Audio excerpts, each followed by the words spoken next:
안녕하세요. 오늘 저희가 좀 깊게 파고들어 볼 자료, 바로 나이키의 2026 회계연도 1분기 실적 발표 자료입니다. 근데 오늘은요, 숫자보다는 이야기에 한번 집중해 보려고 해요.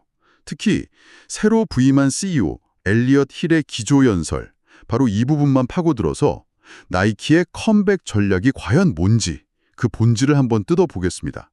과연 나이키는 다시 위대해지기 위한 여정을 성공적으로 시작했을까요? CEO의 발언 속에서 그 단서를 찾아보죠. 스포츠 오펜스라는 키워드가 계속 나오던데 이게 대체 무슨 뜻인지 같이 한번 알아보겠습니다. 아, 네.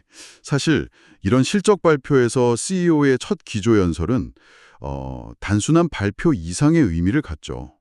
새로운 리더가 자기 비전하고 전략을 투자자뿐만 아니라 전 세계 수만 명의 팀원들한테 처음으로 공식 선언하는 자리잖아요. 그렇죠. 첫 시험 때인 셈이네요.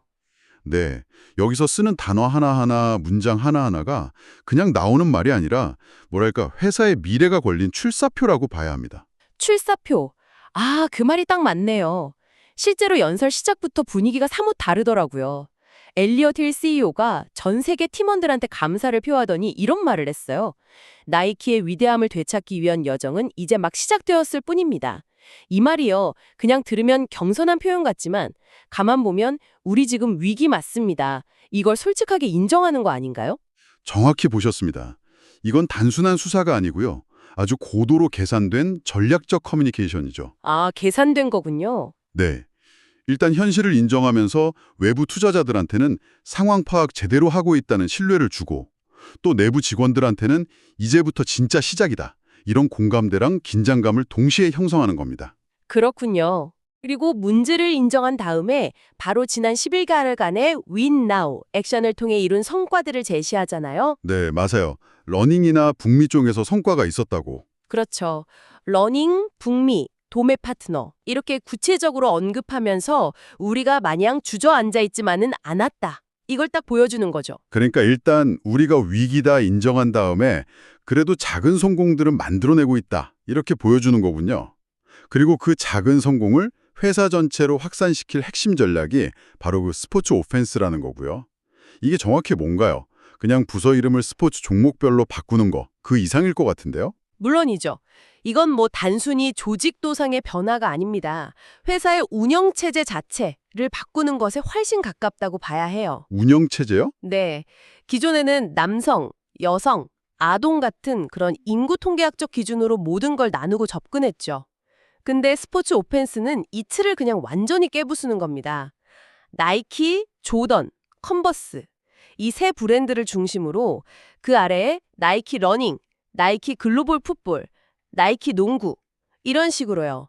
철저하게 스포츠 종목별로 팀을 재편성하는 거죠. 아, 듣고 보니 예전에 거대한 나이키라는 항공모함 한 척으로 움직이던 방식에서 기동성 좋은 구축함 여러 척으로 함대를 재편하는 느낌이네요. 오, 비유가 아주 정확합니다. 각 구축함이 특정 해역, 즉 특정 스포츠 시장에 더 빠르고 깊숙하게 침투할 수 있도록요.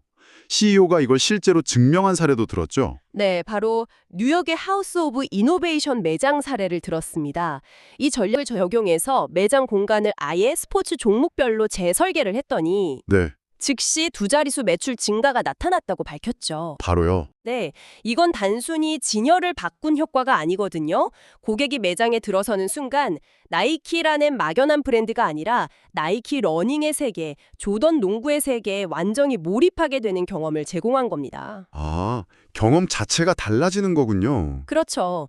각 팀이 선수, 즉 소비자에게 훨씬 더 깊이 파고들어서 그들의 언어로 소통하기 시작했다는 증거죠. 그 효과를 가장 극적으로 보여준 게 바로 러닝 비즈니스더군요. 음. 여기가 정말 흥미로운데 이 스포츠 오펜스 전략을 가장 먼저 적용한 러닝 분야에서 이번 분기에 무려 20%가 넘는 성장을 기록했어요.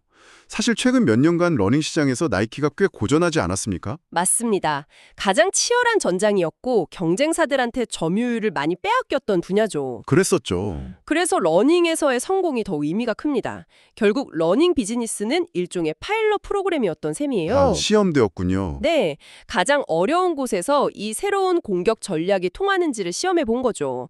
그리고 그 핵심에는 선수, 그러니까 러너들의 목소리를 듣는 것이 있었고요. CEO의 설명에 따르면 러너들이 신발에서 원하는 건 아주 명확하게 세 가지였다고 하죠. 풍부한 쿠셔닝, 발을 잡아주는 안정성, 그리고 지치지 않게 밀어주는 에너지 리턴. 어떻게 보면 당연한 소리 같은데 나이키는 이 세 가지에 모든 걸 집중한 거군요. 바로 그 지점입니다. 모든 사람을 위한 신발을 만드는 게 아니었던 거죠. 러너들의 이 세 가지 핵심 니즈를 해결하기 위해서 보메로, 스트럭처, 페가수스 같은 핵심 제품 라인업을 완전히 재설계한 겁니다. 아, 기존 제품들을 뜯어 고친 거네요. 그렇죠. 나이키가 가진 에어, 플라이니트, 주맥스 같은 혁신 기술들을 이 세 가지 목표를 달성하는데 그냥 총동원한 겁니다. 소비자의 통찰력이 어떻게 실제 제품 혁신으로 이어지는지를 명확하게 보여주는 뭐랄까 교과서적인 사례라고 할 수 있죠. 이걸 더 큰 그림에서 보면 러닝에서의 성공은 이제 나이키가 다른 모든 스포츠에 적용할 성공 방정식의 청사진이 되겠네요. 그렇습니다. 선수로부터 통찰력을 얻고 이를 바탕으로 제품을 혁신하고 효과적으로 시장에 전달한다. 이 사이클을 성공적으로 증명해낸 거죠. 네. 이제 이 성공 방정식을 2026 월드컵을 앞둔 글로벌 풋볼, 그리고 전통의 강자인 농구, 트레이닝 같은 다른 분야로 어떻게 확장해 나갈 것인가. 이게 바로 나이키 컴백 스토리의 다음 챕터가 될 겁니다. 방어에서 공격으로의 완전한 전환을 알리는 신호탄이군요. 네, 그렇죠. 그런데 나이키의 공격이 이런 전통적인 스포츠 영역에만 머무르지 않는다는 점도 아주 인상 깊었습니다. 완전히 새로운 경기장으로도 눈을 돌리고 있더라고요. 대표적인 예가 아웃도어 라인인 나이키 ACG에 대한 투자였고요. 그렇죠. 아웃도어, 특히 트레일 러닝 시장은 최근 몇 년간 정말 폭발적으로 성장한 시장이잖아요. 나이키는 이 시장을 공략하기 위해서 레디컬레어라는 새로운 통기성 의료 기술하고 ACG 울트라 플라이라는 트레일 러닝화를 선보였습니다.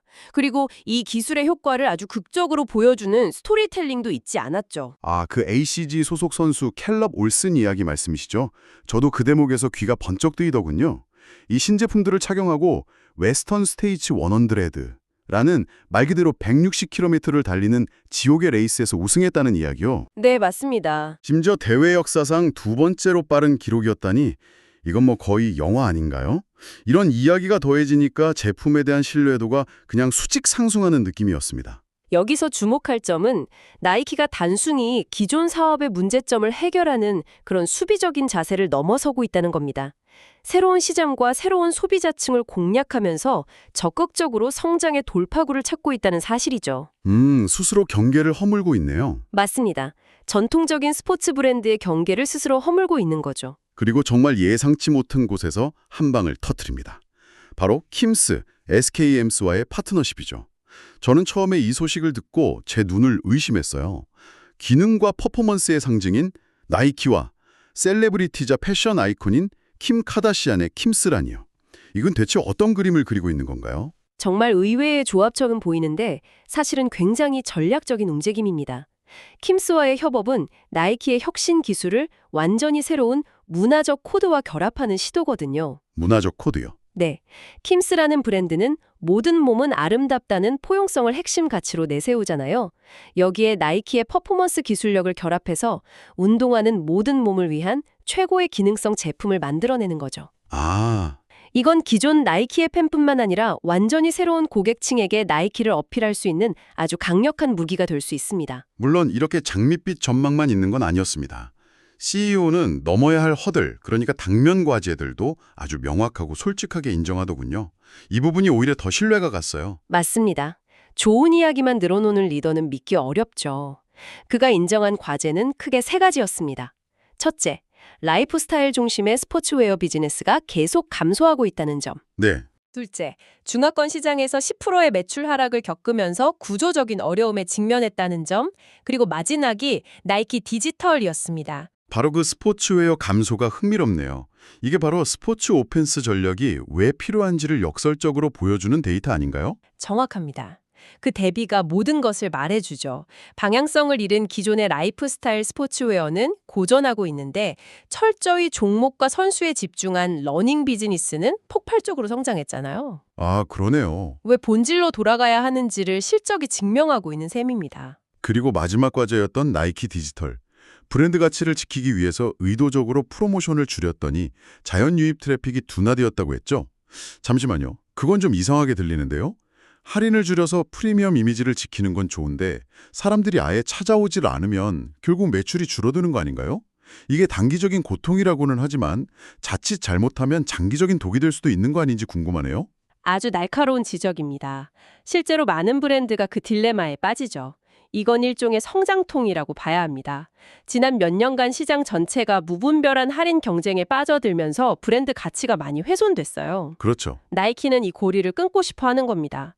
당장 트래픽이 줄고 매출이 타격을 입더라도 나이키는 죗값을 주고 사는 프리미엄 브랜드다. 이 인식을 다시 확립하겠다는 거죠. 아, 장기적인 관점이군요. 물론 이 과정이 얼마나 걸릴지 그리고 소비자들이 그 가치를 인정해 줄지는 미지수입니다. 이건 정말 어려운 과제고 장기적으로 지켜봐야 할 부분입니다.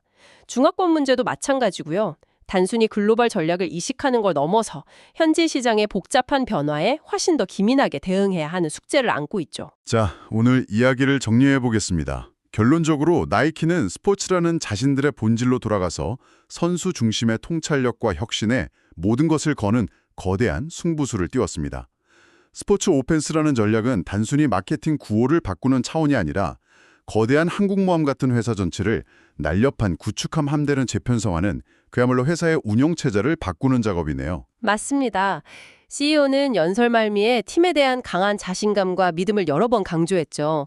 전략은 세워졌고 이제 실행만이 남았다. 이런 의지를 보여줬습니다. 오늘 이 이야기를 들으신 당신이 스스로 생각해 볼 만한 질문을 하나 던져드리고 싶습니다. CEO는 e스포츠 오펜스 전략을 실행하기 위해서 약 8,000명의 팀원을 재배치했다고 밝혔습니다. 종이 위에 그려진 전략은 굉장히 논리적이고 설득력 있게 들립니다.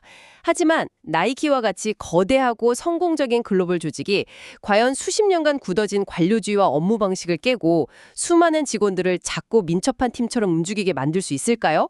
우리는 이제 막 출항을 선언한 함대의 계획을 본 셈입니다.